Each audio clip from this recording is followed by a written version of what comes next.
Hey guys, welcome to Ringside as we are joined today by a very special guest, John Pozarowski. How you doing, man? Doing very good. How you guys doing? We're good, man. We're good, thank you. It's been a busy day. Just got home from work, so it's perfect timing. Chill out now and chat some wrestling with you. Nice. So I've got to start, and before we chat wrestling and stuff, I've got to ask the question.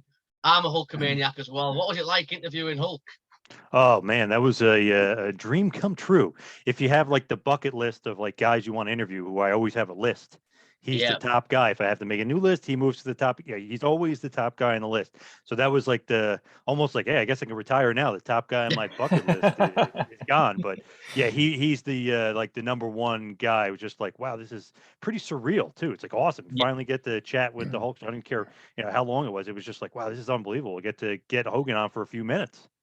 yeah, yeah. I had the pleasure. I met him in the UK. I've gone going back about 6, 7 years ago, and he's just larger than life. He's just surreal, and he was such a nice guy, really sweet guy.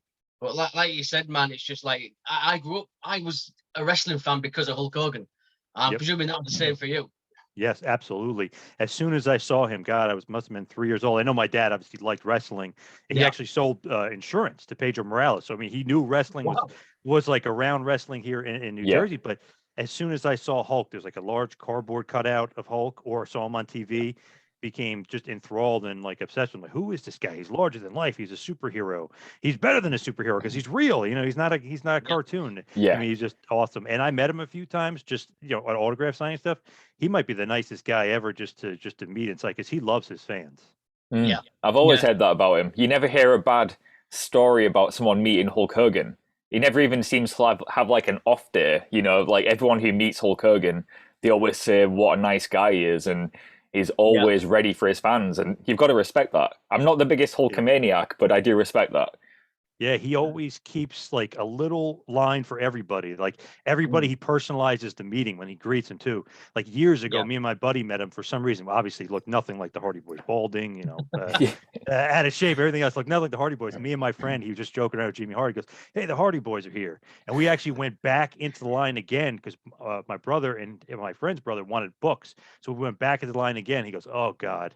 Look who's back. He goes, the Hardy Boys are back. So he like would remember the fans. He's such Yeah. I That's don't know, good. such a nice guy. Yeah, very cool. Yeah. I was like, wow, he Yeah. really like makes you feel like, holy crap, he remembered you from earlier in the day. Like, wow, it's amazing. Yeah, Hulk Yeah. Hogan knows who I am. That's amazing. Yeah, yeah, Yeah. yep, I, exactly. I can second that. Yeah.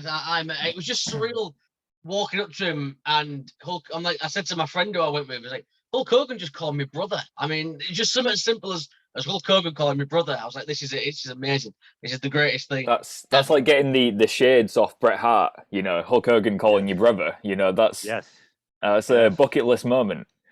definitely. Yeah. But obviously, man, we're going to talk some wrestling with you because we're all big wrestling fans. I mean, the current landscape at the minute, we have obviously Ring of Honor being purchased by Tony Khan. I mean, what's your thoughts on that? What do you think's the plans for Tony for that? See, I don't know what his plans are, but I could see for sure. And people were laughing, saying, "Oh, HBO Max and streaming won't happen." Mm. If you have that big of a library and they're looking for sports, quote unquote, and Yeah. whatever, and you have a Mm. great deal with Turner, I could definitely foresee them saying, "Oh, by the way, we have 20 years of footage of Ring of Honor." Obviously, they're Yeah. going to have to fix some of that up because some of it's not that great. But you could fix some of that up. You have live shows. You could do live Battle of the Belts or whatever on HBO Max. I mean, there's so many things you could do if they just paid an outrageous amount for soccer to be broadcast. And Yeah. Yeah. it's popular, but it's not as popular here as it is where you guys are. It's Yeah. like there's an audience for wrestling. And if you see Peacock and how they just came out and they said, "Oh, WWE killed it for us. We had so many more subscribers because Peacock." Who knows? You get those loyal AEW fans. Let's say it's 1.5 million people. It's 1.5 million people you can add to HBO Max if they weren't already on there, and you Hmm. can go in saying, not only do we have our content, which is Dynamite, Rampage, Dark Elevation, all the Yeah. pay-per-views, now All In, and now all the ROH stuff. It's like, by the way, we have like, a million hours, I'm exaggerating, but like a million Yeah. hours worth of content here that the fans are clamoring for and would love. And by the way, CM Punk, we have him from infancy. We have him from Yeah. 2003, Yeah. 2004, like you can say that and you can sell it to them. Oh, by the way, if we sign Samoa Joe, like we have his library, we have Bryan Danielson, we have Colt Cabana. I mean, you could just go on. And I think it's genius. Maybe he overpaid for it. Maybe he doesn't care if he overpaid for it. But I think in the long run, if you're looking at, say, hey, I can get a huge deal from HBO Max with these streaming rights deals that are just out of control. Mm-hmm. Who cares if you pay for it now? Because you might be able to get it back on the back end from HBO Max if you can make a streaming deal like that. Yeah, I completely agree. I think the way that the network will see it is they won't care about the matches that are on this library. They won't be like, oh, do we have CM Punk Samoa Joe 5-star match from 2005? They're not going to give a crap about that. They're going to look at wrestling as you've got a big library there. We can make all this original content, and it's going to be cheap for them. That's going to be cheap content, and relatively for the network, cheap content. But a good deal for AEW. And like you said, it might have overpaid for it now, but give that investment 5 or 10 years, and I think you'll definitely get a return on that, maybe even quicker. And I think it's going to help, like you said, AEW is a new company. They don't have that history yet. Like, they've got immediate history, but no long-term history. I feel like they've just bought 20 years worth of history, and they can use that to their advantage straight away. That's exactly what I was thinking. When people were saying, like, oh, he overpaid for it, like maybe he did, okay, and obviously he has the money to do it. If he wants to overpay for something, he could easily just do it, and he probably doesn't care. But if you look at it, it's like, okay, he only had maybe 3 years of history. Now you can go back and even like Saudi Arabia, all they want, like, oh, is Hogan? Can he be on the show? Can Flair be on the show? Goldberg. They're talking about guys from the past. Well, now ROH kind of, or really AEW with ROH, can have a past and have a longer past. And hey, if you want to do documentaries or if you want to do best ofs or whatever you want to do, you have so much footage now and so much more than you would have had. Now you have 23 years worth of stuff and 23 years worth of content. So that is worth a lot of money.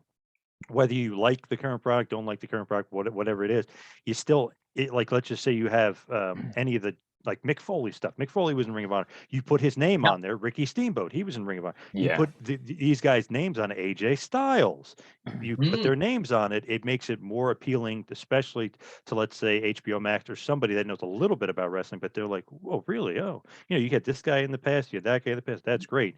And then you can even attack the niche audience or like the Japanese audience. It's like, oh yeah, they used to work with All Japan at one point. Yeah. Oh, they worked with New Japan at one point. Oh, by the way, Pro Wrestling Noah, Kenta Kobashi had this feud in ROH with Samoa Joe. I mean, you can attack the niche, you could attack the big time players. I just think, to me, if he overpaid for it, yeah, I could see there being a problem. But the library itself, to me, that is so appealing, and just the thought of it to like an investor or an HBO Max or Turner, it's like, wow, we just got 20 years worth of footage that we probably wouldn't have been able to get, that WWE might have scooped up and put on the app or something. Yeah. Let's face it, they're the only other company that could have realistically afforded that 20-year library of Ring of Honor. And I think there's a lot of networks, I didn't even think of it like this until you mentioned it. They'll be happy WWE doesn't have the hands on that. So if it's something WWE doesn't own, there'll be networks clamoring for this original content that WWE doesn't have. Because let's face it, WWE has such a big library, it must be millions of hours. I can't imagine it not being. Right. So that it just ups the value of any content outside of there. So hopefully, like you said, it's going to be used and spliced into all different ways. I think it's even going to be cool where if someone debuts in AEW who was part of Ring of Honor, to give people context, they can just throw up a 30-second clip of that person's past in Ring of Honor and say, here's what they did before coming here, and here's them now. There's so much you can do that adds to the AEW content. I think it's just a great long-term investment from Tony. Another way it could be an investment is people have been saying it could be a development system for AEW. That's what I heard. Do you feel like that's a good move, using it as a development system? Because right now I feel like a lot of people think AEW Dark and Elevation are the development systems. What's your thoughts on having like a set dedicated development territory?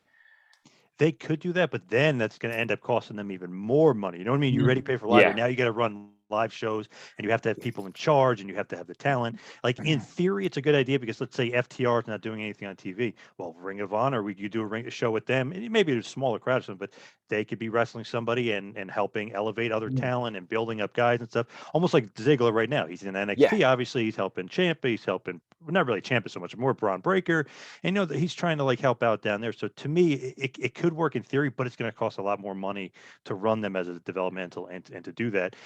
But let's say Cody's not doing anything and Cody's back. Well, Cody, you're in charge of Ring of Honor, and you get to book it, but that's going to be real expensive. Then you got to book the towns and book the shows and book the flights and security. I mean, and everything else. It's going to become even more of an expensive price to them, an expensive cost. But in theory, it's a great idea because it's like, oh, we're not using Miro and this person, that person. Let's put them on ROH and maybe get some more exposure for the guys and have them doing something and keep them happy and keep them busy while they're not on AEW TV. So I can kind of see both sides of it where it could work, but then it's going to be real expensive. Yeah, that's a good point.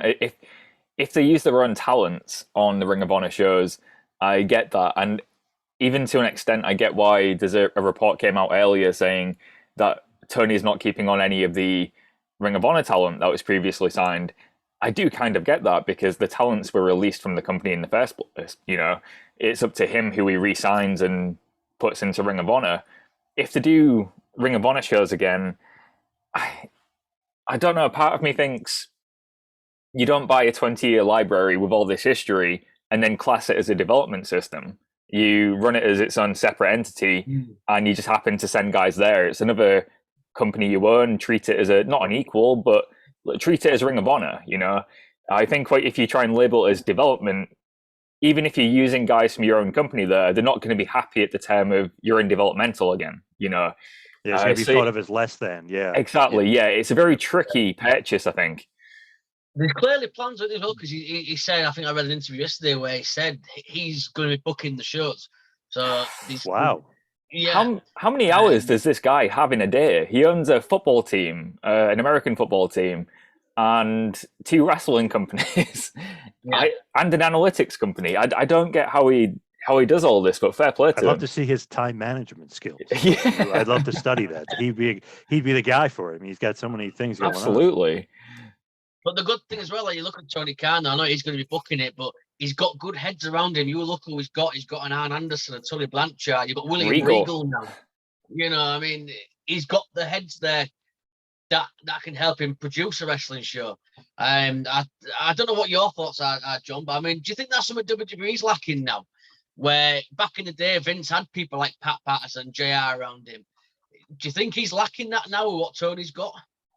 It's hard to tell really because it seems like he's more guarded than ever, Vince, but he's like, you got to go through Johnny Ace and probably Bruce Pritchard and maybe even Christine Lebrano, who's one of the head writers over there. Like it's harder to get through to him or whatever. It may be perceived that way, but it's hard to tell. It's very kind of secretive what's kind of going on there. I know he's the end all be all, Vince, but I don't know about his supports. It seems like a lot of younger guys like around him, like not younger, but younger in the business, like Adam Pearce and Pat Buck and Biff and stuff. And I know they have knowledge, but I don't know if it's the same as, let's say, Blackjack Lanza and Pat Patterson and Tony Gurria, the guys he used to have. It just seems like it's a lot different nowadays.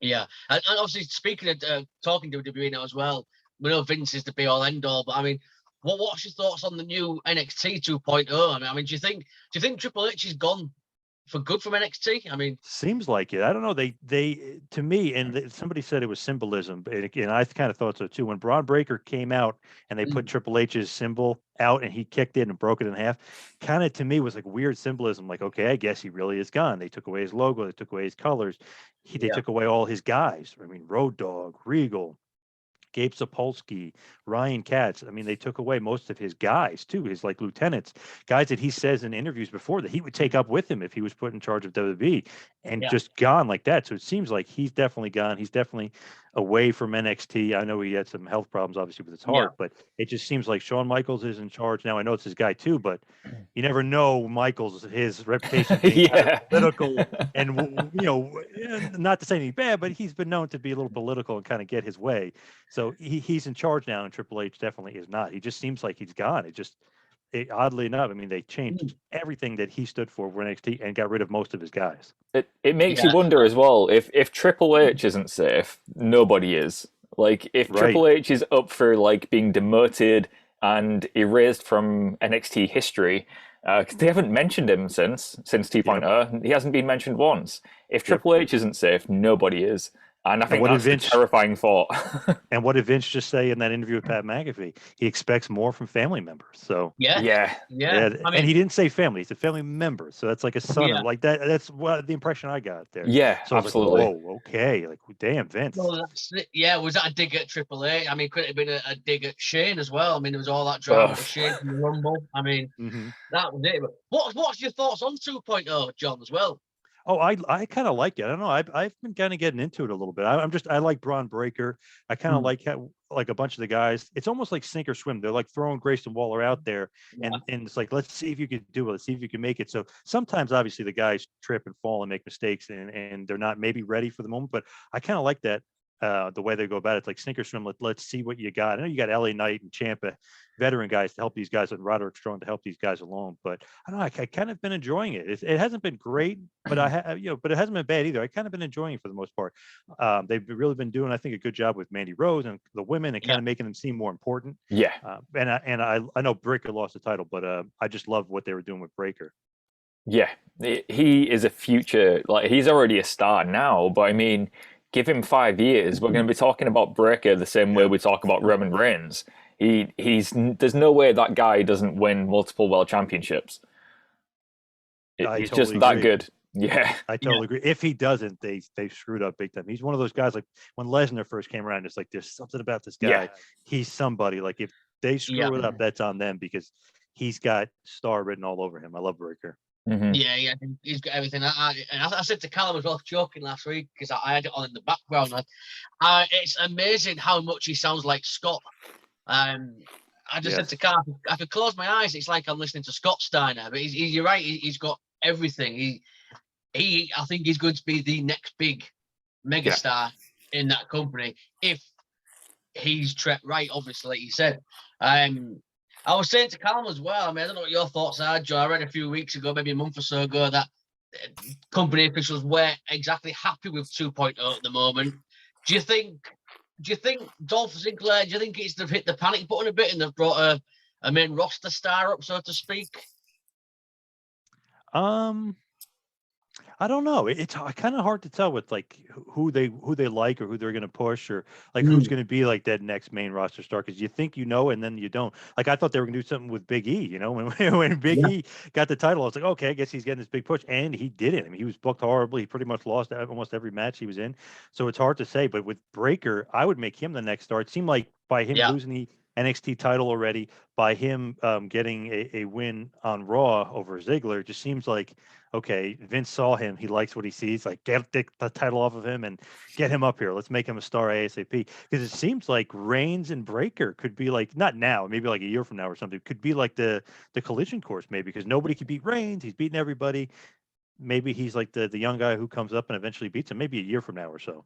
That's a good point. I didn't think about that, actually. Yeah, because I personally, for me, I think Reigns is going. He's defeating Lesnar at Mania for me, and I think Reigns should have that. Keep the title for, like you said, at least another year, another 2 years, even maybe. I just see no reason to take the title off him at all. Mm-hmm. But yeah, that's a good point. I could see Breaker being the guy. Yeah, for sure. And I can't see why he wouldn't. Like you said, he's kind of a combination of Rick and Scott, though.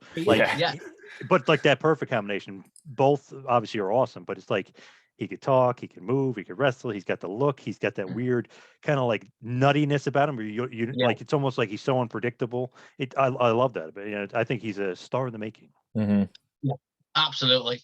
He's I was a bit hesitant at first with 2.0, and I've been enjoying it. There's bits of it that I'm not too keen on, but for the most part, I'm enjoying it. And Breaker is certainly the standout guy for me. I want to see what he does every week. Tony D'Angelo is the standout. He's amazing. I love Tony D'Angelo.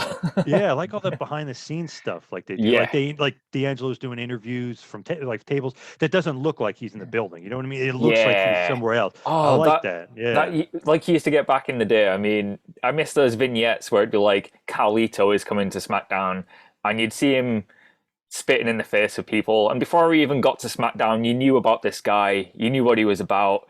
and you looked forward to him debuting. And that's what they're doing again in 2.0. They're doing these like hype coming soon videos, not like Veer on Raw, who's now at how many weeks is it? Is it like oh god, how many? I know it's just broken a record now. Veer has got the most coming soon promos of all time. That's a Really? fact. Yeah, Wow. the most coming soon videos they've ever done. But the way 2.0 does it, I think it's great because I actually look forward to these guys debuting. And Tony D'Angelo, when they were hyping him coming, I was like, I already love this guy. I think he's one of my favorites now. So some of the characters they are coming up with are like, yeah, very old school, but it's working more than it's not working. So I was very critical of it at first. I said, why does it need to change? And then when I saw the change, I was like, you know what, I was wrong. This isn't as bad as I thought it would be. So I'm hoping they keep it up, and I hope 2.0 does well. It's not the original NXT, but it isn't as bad as I don't think it's as bad as we expected it would be. Yeah, I kind of like what they're doing though. I like the vignettes, very old school. Like A Kid is debuting. It's like okay, I wasn't too familiar with him other than maybe a few matches I saw on YouTube. But it's like, wow, okay, I'm interested because they did a little vignette for him. They made you kind of want to be interested, whether you're like really interested or just intrigued. Either way, it works. Yeah, no, I agree. Just moving on as well. WrestleMania's around the corner. Do you see anything big happening? I mean, obviously we're getting the Steve Austin, Kevin Owens segment, and there was talks of him having a match, which I'm guessing I can't see him having a match. But what's your thoughts on Mania at the minute? I don't know. It's missing something. I feel like they need something. Like night one was looking really weak because they put Edge. The two matches I was interested in, Edge and AJ and Roman against Lesnar. They put both of them on night two. So I was like, okay, I'm not as interested in the women's title matches. I'm sure they'll both be good, especially Belair. I think is great, but I think they'll both be good. But it's like, oh, they put them both on the same night. But then they put Austin on there, so I'm like, okay, oh great, now I'm excited. And then he basically says, well, like, call it a match, call it a fight. So I was like, okay. And then they're saying it's the KO show. I was like, oh, like I thought that would get me more interested because I thought it was going to be an actual match. So I was like, okay, it's not a match. It's like, oh, like that kind of hurt it. So I don't know, it's missing something. If like maybe you throw Cody Rhodes versus Seth Rollins or something, that maybe that'll get me more interested. But I don't know, it's missing something on night one that just hasn't gotten me excited. I don't feel like something's not jiving with me there. This is the issue with two night manias, if you ask me, and I've said it since the start. Is I've done a few manias and there were long shows, but it felt like a WrestleMania. Like I was there at 32, which is where this year's is. That was a bad card, but at the end of it, I was so tired, and even though it was a crap card, I enjoyed it. It was WrestleMania. It was a long show, and it's meant to be. And with these two night manias, I feel like one night's always hyped more than the other. One night might get neglected, and the night that stands out the most is the night that is remembered in the future. So it's almost like there's two halves of a WrestleMania thing. I get that it's easier for the fans to go to a WrestleMania and do 2 4-hour segments, but it kind of cheapens it for me. And I haven't done the 2-night experience before. But as a fan watching on TV, I just can't see it lasting. I know they get more money out of it probably, but I just can't see it lasting because I think it takes away some of the enjoyment from the nights. Like, oh, tonight's a special night. We've got all of this to look forward to. Doing it over 2 nights just lessens it a bit for me. Yeah, and then they throw out there like Sasha versus Bianca last year was the main event. It wasn't the main event. The main event was Reigns versus Bryan versus Edge. So we even see through that. I mean, I don't like the way that they kind of go about it. Then now they have to sell 200,000 tickets instead of 100,000 tickets. Yeah, I don't know, something about it just doesn't get you as excited, or you get excited for one night over the other. I'm just thinking about night 2. I remember 2 years ago when Undertaker fought AJ. Like I was more interested in night 1. I wanted to see, you're interested in that. So they I don't know, they haven't mastered that yet, and I feel like it's one of those things I don't think you can be able to master. It's a hard thing to do. 2 nights in a row of WrestleMania, the biggest show of the year, is now 2 nights and probably 4 hours apiece, and probably trying to sell 200,000 tickets. I mean, it's a big task. Let's say, and especially obviously over here in the UK as well. I mean, it means staying up till 4 a.m. 2 nights in a row. The biggest problem for me is, say I go to WrestleMania, right? But I could only get tickets for one night. Did I go to WrestleMania or did I go to half of WrestleMania? And That's the problem. What if you can't get tickets for both nights? Did you go to WrestleMania or did you not? Like, just make it one night again. Yeah, Right. like I do. I'm with you on that one. I wish it was just the one night. But before we start to wrap up and stuff, John, me and Callum were talking earlier, and I'll get your thoughts. Just some a bit fun. I love the Hall of Fame. I love it. I love wrestling history. I love seeing these guys and girls getting recognised. We've got Taker in. Vader's been announced. I heard a rumor today that Sid is potentially going in this year. What's your thoughts? Is there anybody you want to see go in? Is there anybody you think is glaringly missing from the Hall of Fame at the moment? I know. I always like that. I was just arguing with somebody the other day about the Hall of Fame. I like it because it gives the guys like that one more show in the sun, if you will, that little spotlight. Really, they get the video package. They get cheered that one last time. They get a nice little payday. They get a nice little ring. You can now on your autographs charge a little bit more. You put Hall of Fame in the year. I mean, there's a lot more that comes to it. But this year might be one of my favorite classes if everything is true. If Sid is in. That would be awesome. I love a huge Sid fan. Love Sid. I love Vader. Vader's my favorite big man of all time. Taker, obviously. I mean, that's just a given. Love Taker. And then rumored of the Steiner brothers going in. So that would be unbelievable. That might be my favorite class ever if you get those guys all in together. We were just saying the Steiners, weren't we, Callum, before we came on actually, and Bron Breakker to induct them perhaps. Yes, yep. And a guy that's definitely not in that should be in my old buddy King Kong Bundy. How is he not in the Hall of Fame? I mean, what a shame. What just insane. Main event of WrestleMania against Hogan. I mean, I mean, not even to mention, he was on Married with Children. He was a star outside of wrestling. I mean, just crazy, criminal that he's not in. I agree. There's a few for me. I mentioned to Cal as well. For me, Rick Martel should be in there. In my without opinion. a doubt. Yep.